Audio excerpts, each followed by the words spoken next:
एक और खास मेहमान हमारे साथ मौजूद हैं। मेहराबून ईरानी है निर्मल बैंक सिक्योरिटी से। Mehraboon, good morning, welcome to Zee Business. पहला कमेंट तो मार्केट्स पर ही लेना चाहेंगे। अभी जिस तरह का ग्लोबल फ्रंट पर माहौल है, थोड़ी अनसर्टेनिटीज इमर्ज हुई हैं। दूसरी तरफ जो शुरुआती अर्निंग्स हैं या फिर कहें जो पहला टेस्ट है अर्निंग्स का, वो भी बहुत ज़्यादा अच्छा नहीं रहा है इंडियन मार्केट्स में, या फिर कह सकते हैं कि एक्सपेक्टेशंस जो थी वो भी मीट नहीं कर पा रहे हैं। तो ऐसे माहौल में क्या लगता है आपको कि मार्केट्स यहाँ से नीचे का दायरा टच कर सकते हैं, या फिर इतनी लिक्विडिटी मार्केट्स में आ रही है जो कि करंट लेवल्स पर सस्टेन करने में मार्केट्स को हेल्प करे? अगर आप मुझे पूछे तो मुझे लगता है कि मार्केट एट द मोस्ट 1 से 2% और घट। रीज़न इसका मैं कहूँगा कि पिछले 1-2-3 महीने से जब इसे मार्केट बढ़ने शुरू हुआ, काफ़ी लोग पूछ रहे थे कि वैल्यूएशंस महंगे हैं, मार्केट इतना क्यों बढ़ रहा है, मिड कैप में इतनी तेजी है, कहीं पे एक बबल है, Indian markets are becoming expensive. और जब भी इस तरह का संकेत मार्केट में होता है, जो डाउट होती है, people are not very complacent, people are not very confident, market आपको बढ़ते हुए दिखाई देगा। So people are wondering markets are going, but जब तक लोगों के मन में शंका होती है, मार्केट जोर से घटता नहीं है। और अभी जो मार्केट घटा है, मैं समझता हूँ एक अच्छी अपॉर्चुनिटी है फिर से इन्वेस्ट करने के लिए। इसका मतलब नहीं मैं कहता हूँ कि मार्केट आज ही बढ़ेगा, 1-2% और घट सकता है, मैं फिर से कहता हूँ, unless geopolitical reasons becomes a full fleshed war, जो मैं समझता हूँ नहीं होता है, क्योंकि मेरे अनुसार war has become an extinct war in the English dictionary. तो जब तक एग्रेशन कंट्रोल में होता है, I don't think markets will get affected too much, maximum 1-2%, and I would say it's a buying opportunity। रही बात आपकी एक पॉइंट की, बहुत अच्छी पॉइंट है कि earnings are not very good। Somewhere I feel what you are stating will go further as we go into the earnings season, they will continue to disappoint।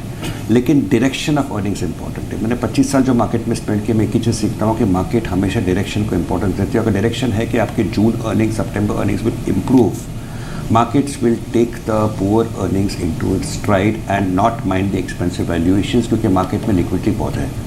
तो ये लिक्विडिटी मैं समझता हूँ मार्केट में फिर से आएगी। अगर मार्केट में और 1-2% करेक्शन होता है तो मुझे नहीं लगता मार्केट में बहुत बड़ा करेक्शन आएगा।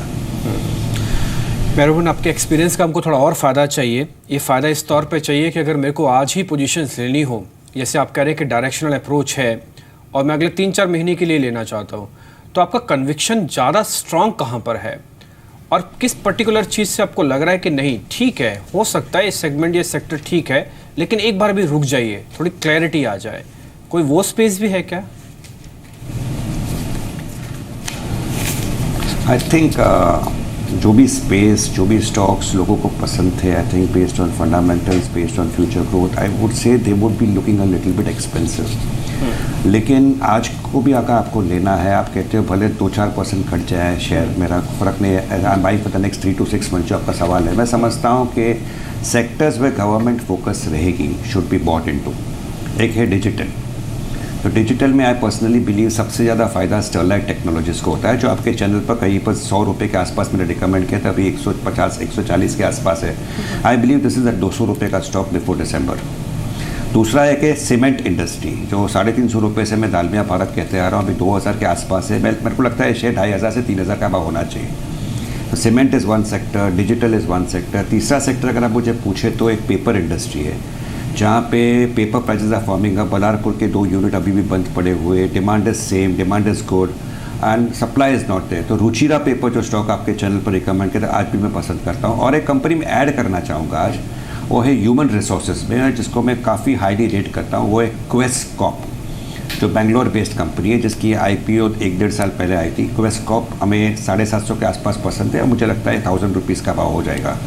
तो this are the type of company, this are the type of stocks, this are type of sectors where people should concentrate on. अभी दूध के पाउडर बढ़ रहे हैं और समर बहुत, गर्मी बहुत तेजी है, तो आई थिंक दूध के पाउडर और भी फॉर्म हो सकते हैं। तो we like a company like quality limited. So market में स्क्रिप्ट्स ढूंढना ऑनेस्टली बहुत डिफिकल्ट नहीं है, लेकिन मार्केट में इंडेक्स के एंगल अगर आप सब देखो तो यहाँ से थोड़ी सी फॉल हो सकती है, थोड़ा सा साइड पे मूवमेंट हो सकता है, लेकिन अल्टीमेटली हमें ऊपर जाना है।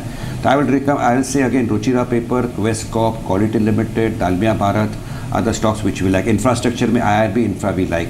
सो this are the focus areas of the government. These are the selective companies which we have studied personally. A clear disclosure देना चाहूँगा, personally I am holding this shares, our clients are holding this shares. जी मेहराबून, आपके names में Avenue supermart मुझे missing लगा, क्योंकि जब last time आपसे बातचीत हुई थी तब एवेन्यू सुपरमार्ट की लिस्टिंग हुई नहीं थी और आपने कहा था कि डेफिनेटली ये स्टॉक देखना चाहिए क्योंकि ये 4 फिगर स्टॉक हो सकता है।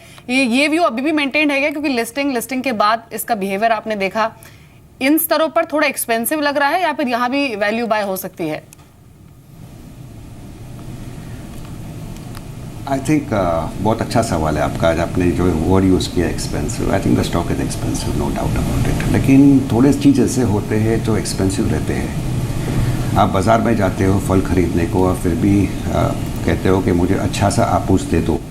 आप ज़्यादा भाव का फर्क आपको अच्छी क्वालिटी चाहिए। तो I think if you want to buy a good retail stock and keep it for 3 years, avenue is the stock to bye.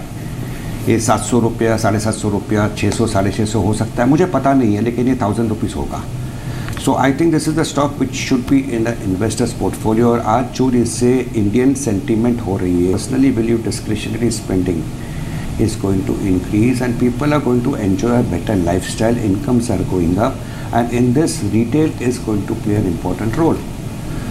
Avenue supermarket से डीमार्ट कहते हैं, आई थिंक जिसकी जो बिजनेस मॉडल है, whether you see the inventory turnover, whether you see the rentals, whether you see the cost per employee, I think सब बात में it stands much higher than other retail companies. और मैं other retail companies के बारे में कुछ ख़राब नहीं कहना चाहता हूँ, मैं कहना चाहता हूँ कि Avenue supermarket stands out. So the stock is expensive. The point is you have to buy it somewhere. Whether you want to wait for 1 month, 2 months, whatever, it is your call. लेकिन जो investors को लगा हुआ था, जिसने नहीं बेचा, वो अभी थोड़ा रिएक्ट हो रहा है शेयर, और थोड़ा रिएक्ट हो सकता है। I would say don't worry, the stock is ultimately going to give you a much higher price than the recent high of the stock.